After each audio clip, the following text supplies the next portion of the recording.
السلام علیکم، بسم اللہ الرحمن الرحیم۔ شروع کرتے ہیں اللہ کے نام سے جو بہت بڑا مہربان نہایت رحم کرنے والا ہے۔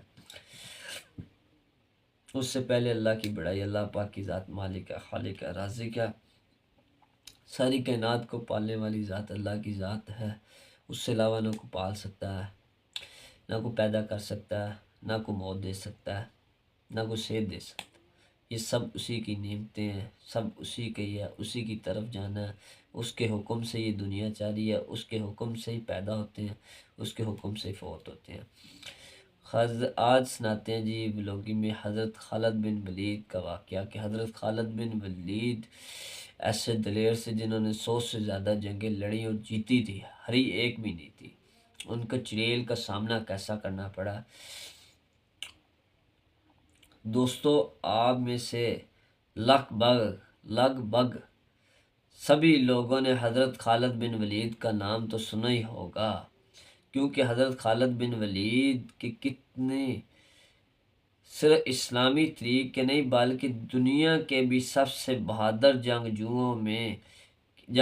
میں کی جاتی تھی۔ حضرت خالد بن ولید نے تاریخ کو وہ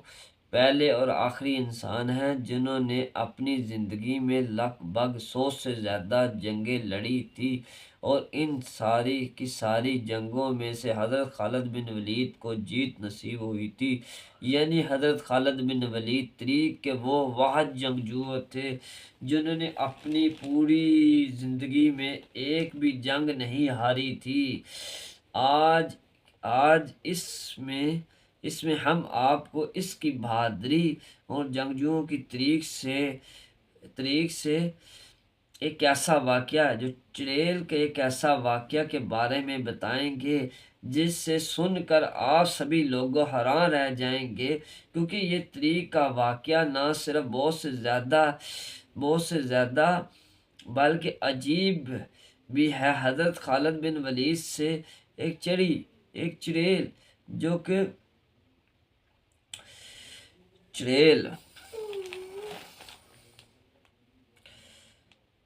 اور انوکھے واقعے کے بارے میں بہت باتیں کرنے سے پہلے ہم آپ کو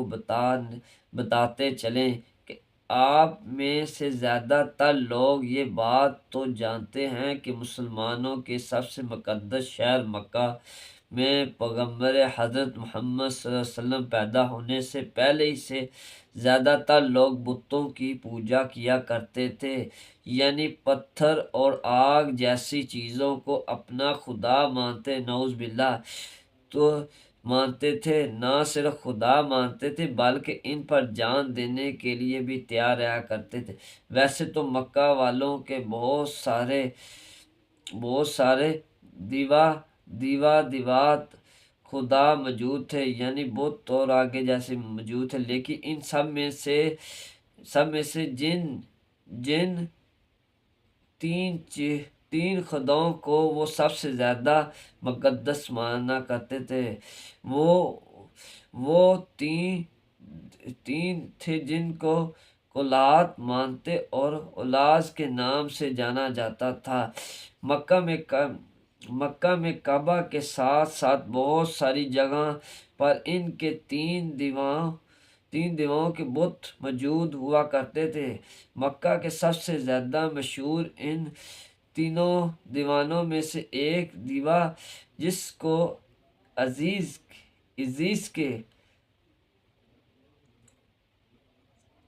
عزی کے نام سے جانا جاتا تھا۔ چڑیل تھی عزی کوئی جگہ تھی یا کوئی ایسے کچھ آگے پتہ چل جائے گا۔ عزی کے نام سے جانا جاتا تھا۔ اس کا سب سے خاص اور سب سے بڑا مندر مکہ شہر میں ہی تھا، باہر موجود تھا۔ مندر مکہ شہر سے طائف شہر کی طرف جاتے ہوئے راستے میں اس جگہ پر موجود تھا جس کو وادی نخلا کے نام سے جانا جاتا تھا۔ مکہ شہر سے دور موجود ہونے کے باوجود ہر دن مکہ کے بہت سارے لوگ اس مندر میں نہ صرف پوجا کرنے کے لیے اکٹھے ہوا کرتے تھے بلکہ اپنی دیوار کے سامنے بہت سارے جانوروں کو قربان کی طور پر بھی پیش کیا جاتا تھا، یعنی قربانیاں بھی پیش کرتے، اپنے جانور، اپنا قیمتی مال جو ان کے پاس ہوتا تھا وہ بھی قربان کرتے تھے، اپنا مال و جان، ہر چیز کے مطابق مشہور عزیز کوئی عام انسان نہیں بلکہ ایک شیطانی عورت ہے۔ میں نے بتایا نا، کوئی ایسی کوئی چڑیل یا کوئی ایسی شیطانی طاقت تھی، شیطانی عورت چڑیل تھی، شیطانی عورت یعنی چڑیل تھی، جب کہ یہ سایہ اس دور میں وادی نخلا میں موجود 3 ایسے خاص پیروں پر ہوا کرتا تھا کہ جو دینے میں بہت زیادہ گھنٹے تھے، یعنی عزیز نام کی چڑیل عورت وادی نخلا میں موجود بتوں کے اندر پہنچ کر شیطانی آوازیں نکالتی، یعنی بت بنے ہوتے تو ان کے اندر جا کے اپنی آوازیں نکالتی تھی، ان سے باتیں کرتی تھی، وہ سمجھتے تھے کہ بت بول رہے ہیں،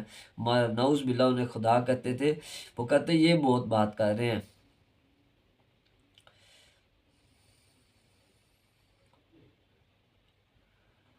شاید یہ ہمارا خدا، اور وہ لوگ اس کی آواز سن کر نہ صرف خود بت کو پوجا کیا کرتے تھے بلکہ ساتھ ساتھ بت پر مٹی کے بھی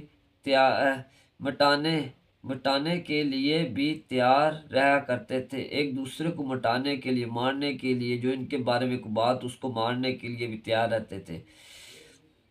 لیکن جب پیغمبر حضرت محمد صلی اللہ علیہ وسلم نے مکہ شہر میں اپنے نبی ہونے کا اعلان کیا تو مکہ کے لوگوں سے بہت ساری چیزوں کے ساتھ ساتھ ایسی دیوا کی بھی بات کی، اس چیز کی بھی بات کی، اس چڑیل کی بھی بات کی کہ اس کو بھی چھوڑ دو،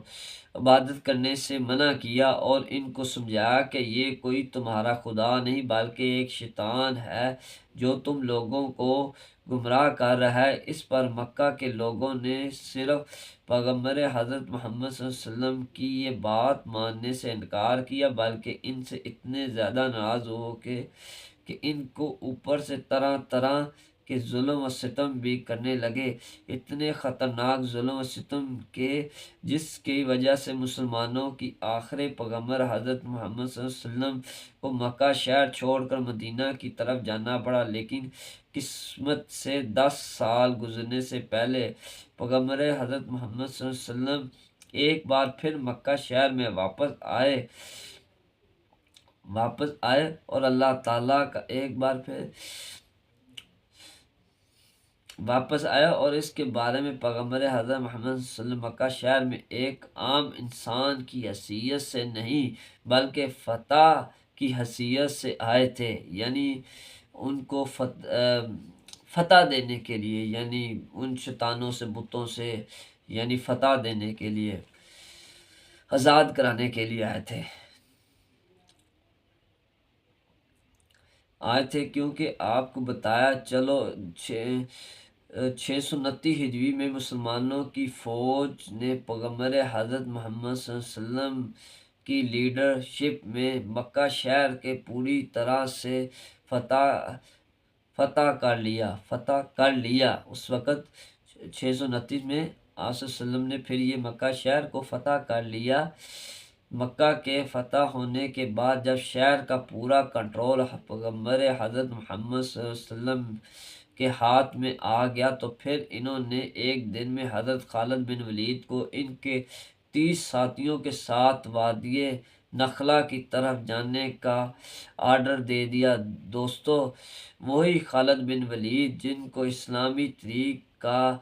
صرف سب سے طاقتور سپہ سالار مانا جاتا تھا، بلکہ اگر یہ بھی کہا جائے کہ ان کی وجہ سے مسلم دنیا میں سب سے پہلے سپر پاور بننے تھی تو شاید یہ کہنا غلط نہیں ہوگا، کیونکہ دوستو یہی مسلم سپہ سالار تھے جنہوں نے